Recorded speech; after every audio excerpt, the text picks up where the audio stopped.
سب سے پہلے ہم دیکھتے ہیں کہ لوک کہانی جو ہے وہ کیا ہوتی ہے۔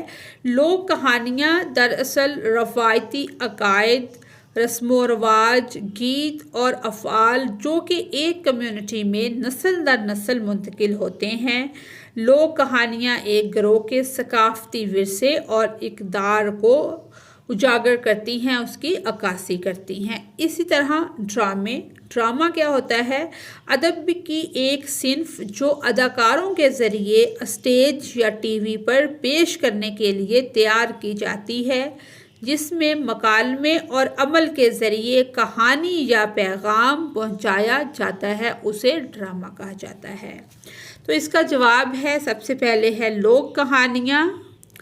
لوک کہانیاں ان روایتی عقائد، رسوم و رواج، کہانیوں، گیتوں اور روایات کو کہا جاتا ہے جو ایک کمیونٹی میں نسل در نسل زبانی طور پر منتقل ہوتی ہیں، یعنی کہ کسی نے اپنے باپ سے سنی، باپ نے اپنے باپ سے، یعنی کہ دادا نے، اور پھر اس کے دادا نے، اس طرح سے نسل در نسل جو کہانیاں ہم سنتے آتے ہیں وہ ہماری لوک کہانیاں ہیں۔ اس میں ثقافت کے اظہار کی بہت سی اقسام شامل ہیں، جس میں افسانے، داستانیں، پریوں کی کہانیاں، محاورے اور لوک رقص شامل ہیں، جو مجموعی طور پر لوگوں کی اقدار، تاریخ اور شناخت کی عکاسی کرتے ہیں۔ لوک کہانیاں علم کا ذخیرہ فراہم کرتی ہیں اور تسلسل اور ثقافتی ورثے کا احساس دیتی ہیں۔ ان کہانیوں میں اکثر معکوف الفطرت عناصر شامل ہوتے ہیں، یعنی کہ کچھ ایسے عناصر بھی ہوتے ہیں جن کا حقیقت میں کوئی وجود نہیں ہوتا، یہ سنی سنائی کہانیاں ہوتی ہیں، کہیں پہ ان کی کوئی تحقیق نہیں ہوتی، نہ ہی ان پہ کوئی ایکشن ہوتا ہے۔ کوئی بھی کہانی آپ اپنے بچوں کو سنا دیں، آگے وہ اس کے بچوں کو سنا دیں، جس طرح سے ہم نے بہت ساری پریوں کی، جنوں کی کہانیاں سنی، اور بھی اس طرح کی چیزوں کی کہانیاں سنی جو کہ بڑی عجیب و غریب تھی، اس طرح سے۔ اور آفاقی موضوعات جیسے محبت، بہادری، اخلاقیات اور انسانیت کی حالت کو بیان کرتی ہیں، جو کمیونٹی کے سماجی اور ثقافتی تانے بانے قائم رکھنے کے لیے بصیرت فراہم کرتی ہیں۔ اس کے بعد ہے لوک کہانیوں کی ابتدا اور ارتقاء، یعنی کہ ان کا آغاز کیسے ہوا۔ پاکستان میں لوک کہانیوں کی جڑیں بہت قدیم ہیں، یعنی کہ یہ بہت پرانی ہیں، اور یہ اس خطے کی ثقافتی اور تاریخی حقائق کے ساتھ گہرا تعلق رکھتی ہیں۔ پاکستان کے مختلف نسلی گروہوں کی زبانی روایات صدیوں سے قائم ہیں۔ یہ روایات کہانیوں، افسانوں، داستانوں، محاوروں اور گیتوں کی وسیع اقسام پر مشتمل ہیں، جو نسل در نسل منتقل ہوتی رہی ہیں۔ پاکستانی لوک کہانیوں کے ارتقاء پر ہندوستانی، آریائی اور ایرانی افسانوں کا گہرا اثر ہے۔ تاریخی پس منظر، اب ہم دیکھتے ہیں کہ ان کی جو ابتدا ہے یہ شروع کہاں سے ہوئی۔ پاکستان میں لوک کہانیاں قدیم تہذیبوں سے شروع ہوئیں، جیسے موہنجو دڑو کی تہذیب۔ وقت کے ساتھ ساتھ مختلف ثقافتوں جیسے آریائیوں، یہ ایک قوم تھی جو کہ آگے آباد ہوئی تھی ایشیا میں، فارسیوں، یونانیوں، عربوں، ترکوں اور افغانوں کی آمد نے مقامی لوک کہانیوں پر اثر ڈالا، اور مختلف ثقافتی عناصر ان کہانیوں کا حصہ بنتے گئے۔ اس کے بعد ہے موضوعات اور کردار۔ پاکستانی لوک کہانیوں کے عام موضوعات میں محبت، بہادری، وفاداری اور معکوف الفطرت عناصر شامل ہیں، جیسے پریاں، جنات، بزرگ اور ہیروز، جو معاشرے کی اقدار اور عقائد کی عکاسی کرتے ہیں۔ اس کے بعد ہے علاقائی تغیرات۔ پاکستان کے ہر صوبے کی، یعنی کہ ہر علاقے کی اپنی ایک الگ کہانی ہے، ایک منفرد کہانی ہے۔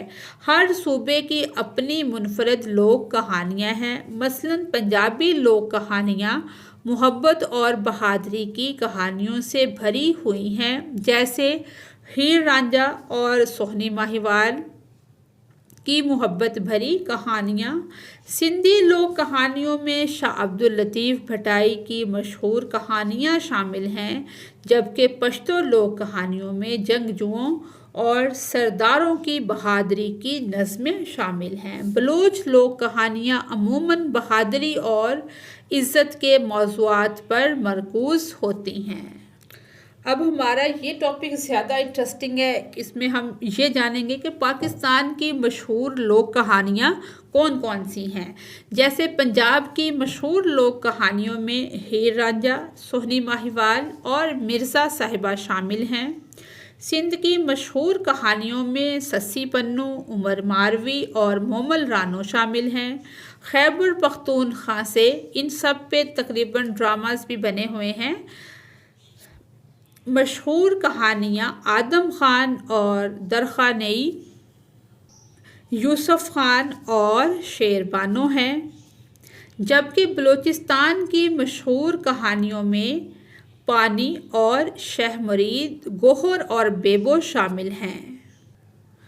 گلگت بلتستان میں شہری بدت اور ناگا پربت کے پر اسرار پہاڑوں اور پریوں کی کہانیاں مشہور ہیں۔ آزاد جموں و کشمیر کی مشہور کہانیوں میں راجہ رسالو اور ہمال اور نگرائی کی کہانیاں شامل ہیں۔ اس کے بعد ہے ڈرامہ۔ ڈرامہ ادب کی ایک اہم صنف ہے جو اداکاروں کے ذریعے اسٹیج یا اسکرین پر پیش کیا جاتا ہے۔ ڈرامے میں مکالمے اور اداکاری کے ذریعے کہانی بیان کی جاتی ہے یا کوئی پیغام پہنچایا جاتا ہے۔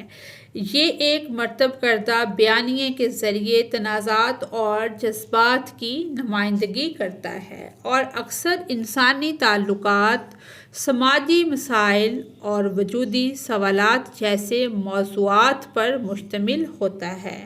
ڈرامہ غمگین اور مزاحیہ کہانیوں سے لے کر کے ہر طرح کا موضوع اس میں ڈسکس ہو جاتا ہے، تاریخی اور معاصر ڈراموں پر مشتمل ہو سکتا ہے۔ ہر انداز انسانی تجربات کے متعلق ایک منفرد نقطہ نظر پیش کرتا ہے۔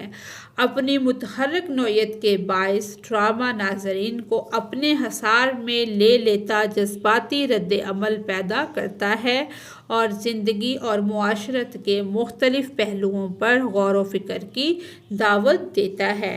یہ بھی ایک بہترین طریقہ رہا ہے کہ کوئی بھی معاشرے کی کمزوری ہوتی ہے اس پہ لکھا جاتا ہے، پھر اس کو پیش کیا جاتا ہے تاکہ کسی حد تک معاشرے کی اصلاح ہو سکے۔ ڈرامے کا ارتقاء، کہ ڈرامہ کب شروع ہوا، کیسے شروع ہوا۔ پاکستان میں ڈرامے کی تاریخ بہت پرانی ہے جو قدیم دور سے سٹریٹ تھیٹر اور لوک پرفارمنسز کی روایت سے شروع ہوئی۔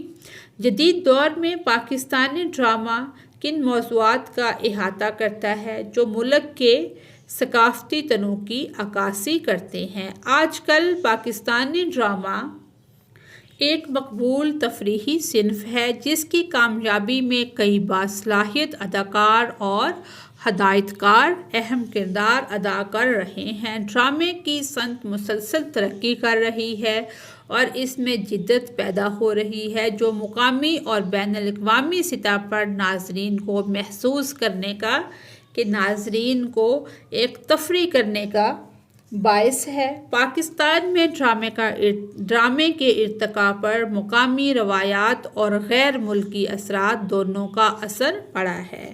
ابتدائی اثرات، یعنی کہ جو پہلے اثرات تھے وہ کس چیز کے تھے۔ پاکستان میں ڈرامے کی روایت کو کلاسیکی، سنسکرت، تھیٹر آف فارسی اور عربی کہانیوں کی روایات سے جوڑا جا سکتا ہے جو مسلم فاتحین کے جو مسلمان حکمران ہوا کرتے تھے، جو فتح کر کے لوگ آتے تھے، فاتحین کے ذریعے اس خطے میں آئیں۔ مغلیہ دور کے شاہی درباروں میں اکثر ڈرامائی پرفارمنسز ہوتی تھیں جن میں فارسی اور مقامی عناصر کا امتزاج ہوتا تھا۔ برطانوی نوآبادیاتی دور نے برصغیر میں مغربی طرز کے تھیٹر کو متعارف کروایا کہ جب برطانوی نوآبادیاتی دور آیا تو انہوں نے اپنی چیزوں کو متعارف کروانا شروع کیا۔ انگریزی ڈرامے پیش کیے گئے اور مقامی مصنفین نے مغربی ڈرامائی تکنیکوں کو مقامی موضوعات اور بیانیوں کے ساتھ آزمانا شروع کیا۔ یہ تھے اس کے ابتدائی اثرات کے مثلاً پاکستان بننے سے پہلے کے جو ہیں۔ اب ہے 1947 کے بعد کی ترقی کہ جب پاکستان بن گیا تو پھر ڈرامے نے کون سا رخ اختیار کیا۔ 1947 کے بعد ڈرامے کی صنعت نے ایک نیا رخ اختیار کیا کیونکہ اب ہماری ثقافت بدل چکی تھی، دین اسلام کے مطابق ہر چیز نے ہونا تھا۔ 1964 میں پاکستان ٹیلی ویژن پی ٹی وی کے قیام نے ڈرامے کے لیے ایک اہم پلیٹ فارم فراہم کیا۔ مشہور مصنفین جیسے اشفاق احمد، بانو قدسیہ، اے حمید اور انور مقصود ابھرے، جنہوں نے ایسے شاندار ڈرامے تخلیق کیے جو سماجی مسائل، ثقافتی ورثے اور معاصر چیلنجز کی عکاسی کرتے ہیں۔ ان عظیم مصنفین کے علاوہ ریڈیو، ٹی وی اور تھیٹر کے لیے شاندار کام تخلیق کرنے والے مصنفین کی ایک طویل فہرست موجود ہے۔ آج کل پاکستانی ڈرامہ اپنے شاندار معیار کے لیے مشہور ہے، جس میں ٹیلی ویژن ڈرامے خاص طور پر مقبول ہیں جو اکثر سماجی مسائل جیسے جنسی تفریق، خاندانی تعلقات اور سیاسی معاملات کو اجاگر کرتے ہیں۔ لاہور اور کراچی جیسے بڑے شہروں کے تھیٹر بھی اس متحرک ڈرامے کے منظرنامے میں حصہ ڈالتے ہیں، جہاں کلاسیکی ڈراموں سے لے کر جدید دور تک کی پرفارمنسز پیش کی جاتی ہیں۔ اس کے علاوہ مختلف اسٹیج شو اور پرفارمنسز ثقافت کے فروغ کے لیے اہم کردار ادا کرتے ہیں۔ سوال نمبر 3 ہے، قومی یکجہتی کے لیے علاقائی ثقافتوں کے کردار کا جائزہ لیں۔ قومی یکجہتی یہ ہوتی ہے کہ ایک قوم کے اندر مختلف گروپوں کے درمیان اتحاد اور ہم آہنگی پیدا کرنے کا عمل جو مشترکہ قومی شناخت اور مقصد کو فروغ دیتا ہے وہ قومی یکجہتی کہلاتا ہے۔ علاقائی ثقافتیں اور قومی اتحاد۔ پاکستان کا ثقافتی تنوع اس کی تاریخ اور مختلف نسلی اکائیوں کی عکاسی کرتے ہیں۔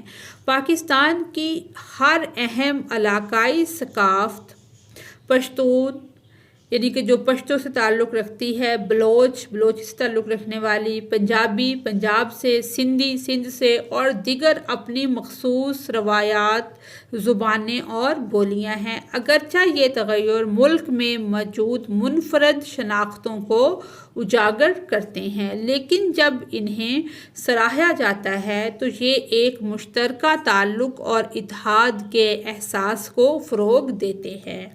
ثقافتی تہوار اور تقریبات۔ علاقائی تہواروں جیسے پنجاب میں جشن بہاراں، سندھ میں لال شہباز قلندر کا عرس، یہ ایک بہت بڑا میلہ ہوتا ہے جس میں پورے پاکستان سے لوگ شامل ہوتے ہیں۔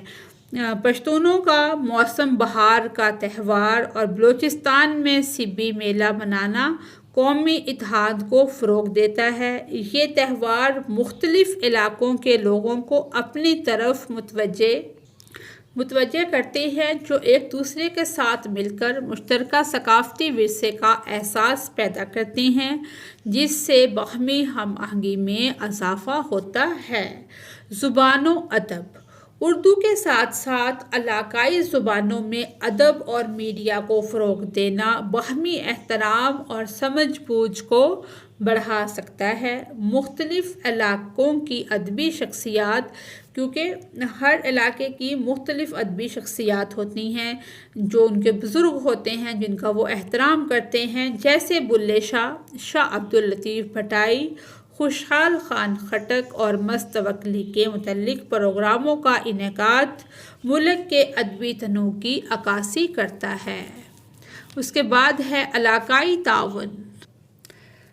علاقائی ثقافتی تبادلوں اور تعاون کو فروغ دینا، باہمی جو خلا ہوتا ہے یا کسی بھی چیز کو پر کرنے کے لیے اس طرح سے جب ہم مل جل کر بیٹھتے ہیں تو تنہائی کا احساس کم ہوتا ہے، اس طرح سے مختلف صوبوں کے لوگ جب ایک دوسرے کے قریب آتے ہیں تو ایک دوسرے کو سمجھنے کا ایک جو خلا ہے اس کو پر کرنے کا موقع ملتا ہے۔ فروغ دینا باہمی خلا کو پر کرنے میں مددگار ثابت ہو سکتا ہے۔ بین الصوبائی دوروں، طالب علموں کے تبادلے اور مشترکہ ثقافتی منصوبوں کو فروغ دینے والے پروگرام اتحاد اور مشترکہ شناخت کا احساس پیدا کرتے ہیں کہ ایسے کہ پروگرام ترتیب دیے جائیں جس میں مختلف علاقوں کے صوبوں کے جو طالب علم ہیں وہ ایک دوسرے کی ثقافت کو سمجھیں، قریب آئیں۔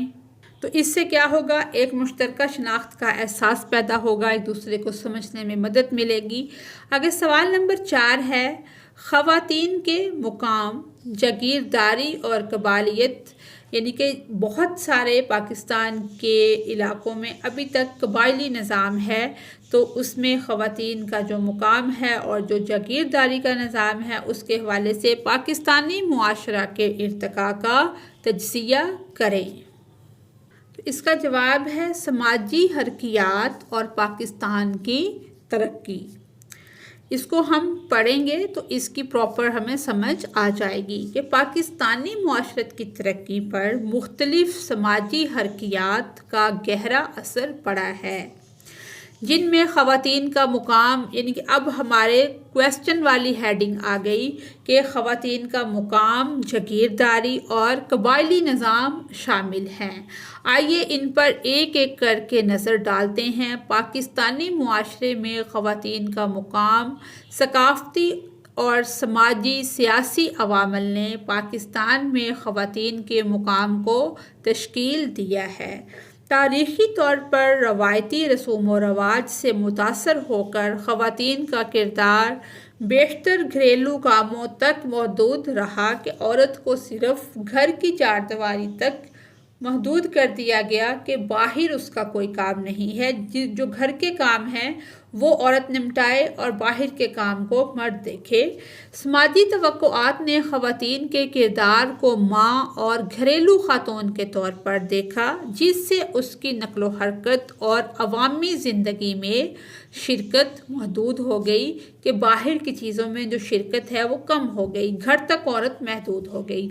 دیہی علاقوں میں لڑکیوں کے لیے تعلیمی مواقع بہت کم تھے، جس کی وجہ سے خواتین میں ناخواندگی کی شرح زیادہ تھی کہ عورتیں اتنی پڑھی لکھی نہیں تھیں۔ ان مشکلات کے باوجود خواتین نے اپنے خاندانوں اور معاشروں میں اہم کردار ادا کیا، ثقافتی روایات کو برقرار رکھا اور سماجی ہم آہنگی کو فروغ دیا۔ پچھلے چند برسوں میں خواتین کی تعلیم اور ملازمت میں نمایاں ترقی دیکھنے میں آئی ہے۔ لڑکیوں کے لیے تعلیم تک رسائی، کہ تعلیم تک بہتر رسائی کی بدولت خواندگی کی شرح میں اضافہ اور ورک فورس میں ان کی شرکت بڑھ گئی ہے۔ آج خواتین سیاست، تعلیم، صحت کی دیکھ بھال جیسے ڈاکٹر، نرس اور کاروبار سبھی میں اپنا کردار ادا کر رہی ہیں۔ خواتین کے حقوق کے تحفظ کے لیے حکومت نے خواتین کے تحفظ قوانین میں ترمیم ایکٹ 2006 نافذ کیا، جو خواتین کے حقوق کا دفاع کرنے کی کوشش کرتا ہے۔ اس کے علاوہ کام کی جگہ پر خواتین کی ہراسانی، کہ جہاں پر عورتیں کام کرتی ہیں وہاں پہ انہیں کوئی ہراساں نہ کرے، کوئی انہیں پریشان نہ کرے، تنگ نہ کرے، کے خلاف تحفظ ایکٹ 2010 ایک اور کوشش ہے جس کا مقصد خواتین کے کام کرنے کے حالات کو بہتر بنانا ہے تاکہ ایک اچھے ماحول میں عورتیں کام کر سکیں۔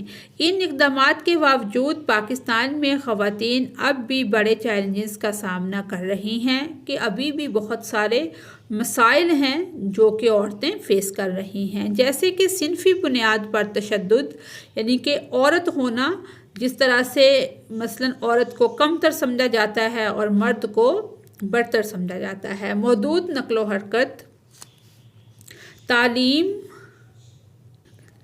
صحت کی دیکھ بھال اور مالی مسائل تک محدود رسائی۔ خواتین کے لیے مواقع اب بھی بہت حد تک قدیم معاشرتی تصورات پر منحصر ہیں۔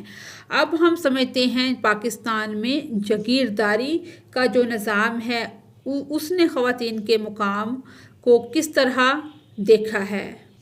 پاکستان میں جاگیرداری کا آغاز نوآبادیاتی دور میں ہوا، جب برطانوی حکام نے وفاداروں کو انعام دینے کے لیے بڑے زرعی اراضی کے رقبے بنائے۔ ان زمینوں نے مضبوط ذمہ داروں کی ایک کلاس تشکیل دی جو دیہی معاشروں پر قابض ہو گئی۔ جاگیرداروں کے پاس اکثر بہت زیادہ سیاسی اور سماجی طاقت ہوتی ہے، اس لیے وہ مقامی حکومت کو کنٹرول کرتے ہیں اور قومی پالیسیوں پر اثر انداز ہوتے ہیں، جس کا نتیجہ یہ ہے کہ سماجی نظام کی درجہ بندی برقرار رہی، کیونکہ کسانوں کے پاس بہت کم حقوق ہوتے ہیں اور زمیندار حکومت کرتے ہیں۔ جاگیرداری نے معاشرتی عدم مساوات کو جنم دیا، کیونکہ زمین سے محروم کسان اپنی زندگی گزارنے کے لیے زمینداروں پر انحصار کرتے ہیں۔ اس نظام نے دیہی علاقوں میں غربت کو برقرار رکھا ہے اور اقتصادی نقل و حرکت کو محدود کر دیا ہے۔ جاگیرداری رسوم کو چیلنج کرنے اور زمین کی تقسیم کی کوششیں کی گئی ہیں، اگرچہ ان کی عملداری غیر مستحکم رہی اور اکثر طاقتور زمینداروں کی طرف سے مخالفت کا سامنا کیا۔ پھر بھی زمین کے اصلاحاتی پروگرام بنائے گئے۔ ان میں 1959 میں ایوب خان کی زرعی اصلاحات اور 1972 میں ذوالفقار علی بھٹو کی زرعی اصلاحات قابل ذکر ہیں۔ اس کے بعد ہے پاکستان میں قبائلیت۔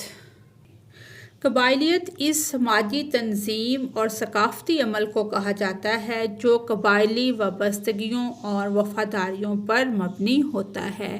اس طرح کے نظام میں افراد کی شناخت اور سماجی حیثیت ان کے قبیلے کی رکنیت سے جڑی ہوتی ہے، جو اکثر نسل در نسل لوگ اس پہ غالب آتے ہیں، کوئی اور لوگ اس پہ قابض نہیں ہو سکتے۔ ان کے قبائلی نظام جو کہ حکومت کی رٹ کو بھی نہیں مانتے، جو اکثر نسب، خاندان اور مشترکہ ورثے پر مبنی ہوتی ہے۔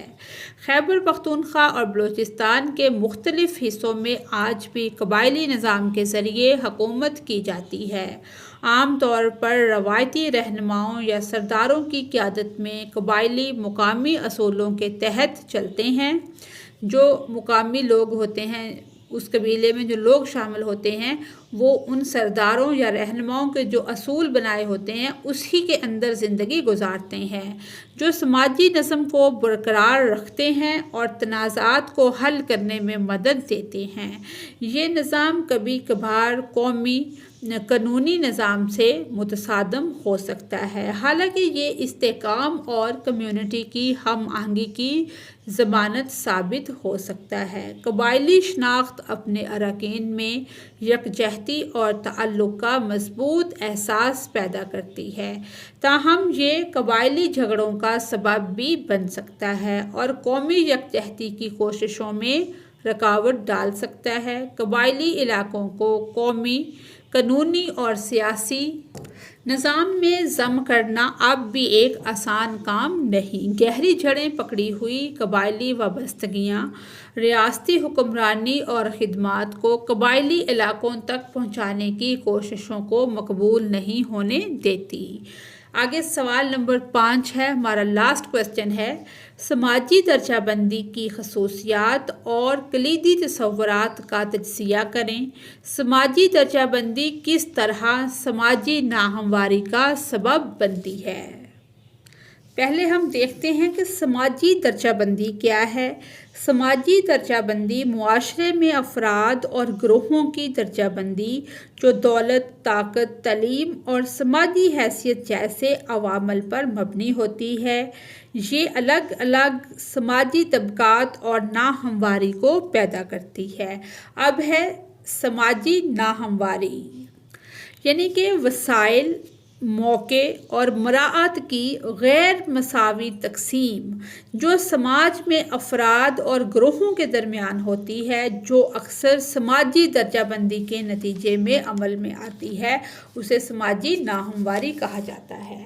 تو اس کا جواب ہے سماجی درجہ بندی۔ پوائنٹس میں لکھا ہوا ہے اس کا جواب۔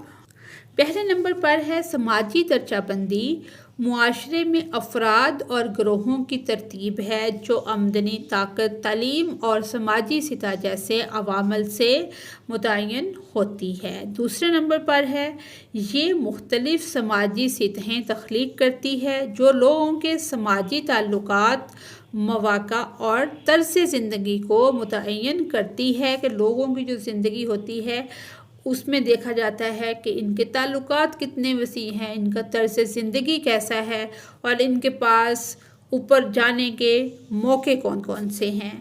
تیسرے نمبر پر ہے سوسائٹی میں کئی سطحیں ہوتی ہیں اور ہر سطح ایک خاص سماجی اور اقتصادی طبقے سے تعلق رکھتی ہے۔